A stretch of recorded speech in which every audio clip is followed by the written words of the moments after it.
Thank you. So firstly, a lot of the data in this report is actually from us, so if you've got any questions, let you know. So yeah, so this is just going to be a very, very quick. Is it alright if I do this without them? Oh yeah, of course, if you have loud voice. So this is just a very quick overview of muons and magnetism. So the muon is a very, very effective local magnetic probe. And the reason it's a particularly good probe of magnetism is that you're sensitive to both electronic spins and nuclear spins. And you normally see there's two different ways of actually coupling to these two different magnetic moments, nuclear and electronic. And there's from your magnetic dipolar coupling, which most of you will be familiar with, and a kind of contact hyperfine coupling, which you might learn more about later. So it's the fact that you can actually separate out, you can see both nuclear and electronic magnetism that I find particularly interesting. And so what makes MuSR appealing for magnetism? So first of all, yes, your muon is a local probe, and this is quite, this has been beneficial, I mean, even to me, when you're looking at systems where actually the magnetism, you're interested in more local magnetism, it's short-range magnetism, sort of magnetism defects and things like this.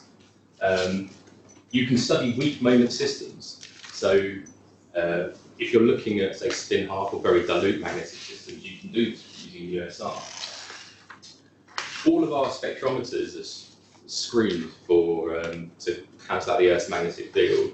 So you can actually do zero field measurements, and this becomes quite important when you want to do critical behaviour. A lot of people, when they do susceptibility measurements, will whack on 5 Tesla and then point at an anomaly and go, well, that's my transition, but they tend to be broadened by these very high fields. And you can pick apart both static and dynamic magnetic behaviours. We'll come on to that in a bit. But also the other thing is worth bearing in mind that you're looking at the megahertz time range. So for dynamics, you are in the megahertz. AC susceptibility tends to be a bit slower, neutron scattering is faster, and NMR varies, but just think of kilohertz. So the first thing is magnetic transitions. So here's an organic magnet which has a very weak moment. So again, you're looking at a very, very weak ordering here, and you can see as you go through this transition, you get this. You see these oscillations from the muon spin rotation when this magnet enters the ordered phase.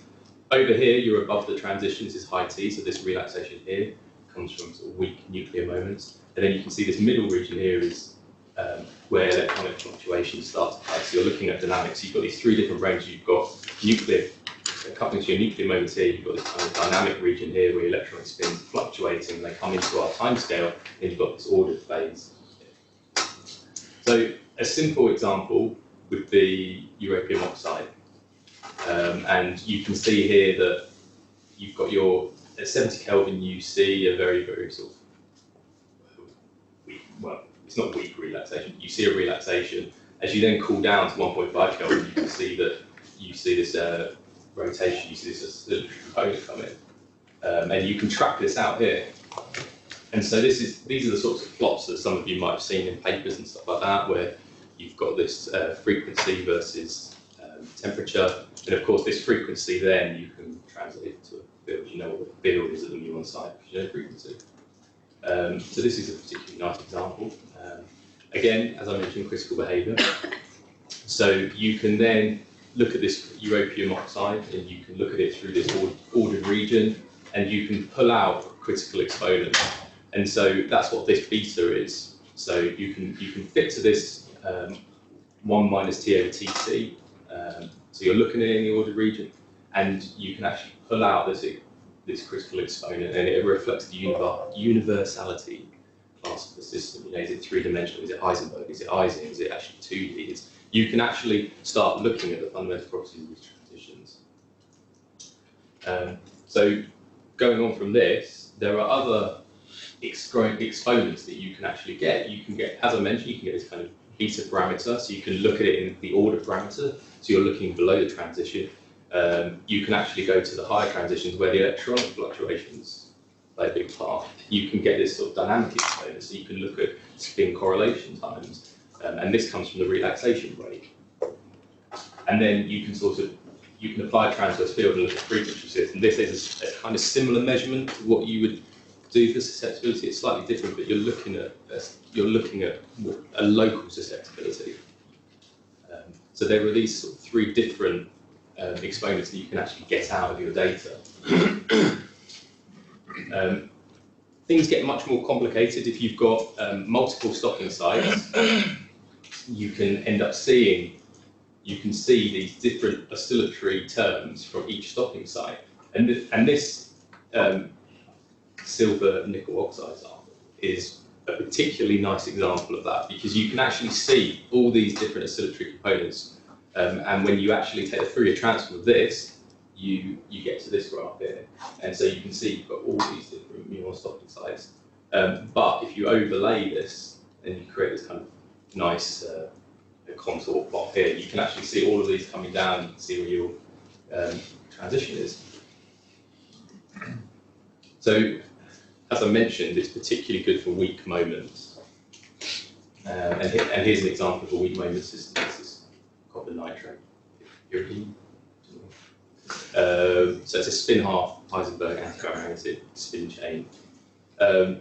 And it's one of these things I can't emphasize it enough, that when you're looking at kind of nice organic-based systems, especially, the moments tend to be quite weak.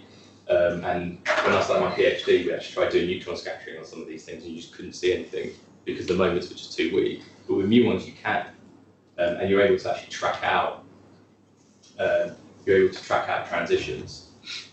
So it is a real advantage. And you can see here you've got your ordered phase, and sort of as you increase in temperature, you can see your electronic fluctuations, your Muon relaxations.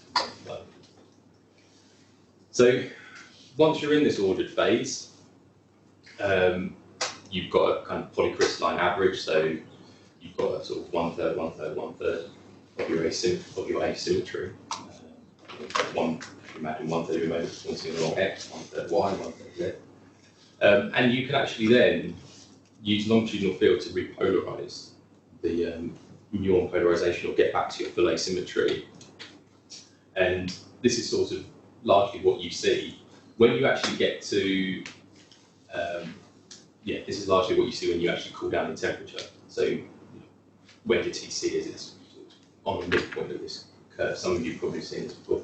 But if you do a repolarization curve, where this midpoint is in your repolarization curve, as you increase the longitudinal field in this direction, that gives you an estimate of the magnetic field at your muon site. So it's like a local field, but it's specific to your muon. I've seen some people who have thought that that's just the internal field strength, but it's not. It's the internal field strength at your muon site. And lastly, spin dynamics. I mentioned this about being able to see electronic fluctuations, and here's an example where you can actually then start to get out correlation times. So you can see, as I've mentioned, it's particularly good for this. So you can probe it with longitudinal field as well, and you can actually begin to look at what these correlation times are, how these spins are interacting. I guess this is particularly advantageous for certain samples where you're interested purely in the dynamics. It's when you really, because there's a lot of samples that we look at where we're really interested in the dynamics of the system. So I think that's good. So just a very quick summary. So the muon is an incredibly effective local probe, static dynamic magnetism, and you can use all these. You can use it for loads of magnetic things, but up here is just a few. Thank you.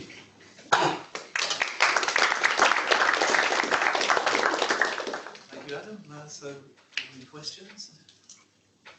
So I do have one minor question. You were showing plots of temperature versus precession frequency, right? But as you get towards the transition temperature, the actual amplitude of your precession frequency of your precession should actually go down. So how do you actually get reliable fits near the ordering temperature? Ooh, so you can. You're probably doing some of the workshops, aren't you? So Yes. you'll probably come across this problem in the workshops, but you can play some tricks that you can try and fit certain parameters that you know. So, for example, sometimes you can see that the relaxation might not change much. Actually. Right. So you could perhaps fit that, but then it's always a tricky thing because once you get into this region, that's when you're in the true critical region where things are changing. So it's kind of, you do just have to play around a little bit and also persevere. Right, yeah, because that was my question, because generally if you want the exponent, you want to fit right at the transition, or technically just below it, but at the same time, that's when your fits should kind of start blowing up at the same time, so. Yeah, but if you can't fit it, then it might be telling you something. That's true too. Anyone else? No? Okay, thank you, Adam.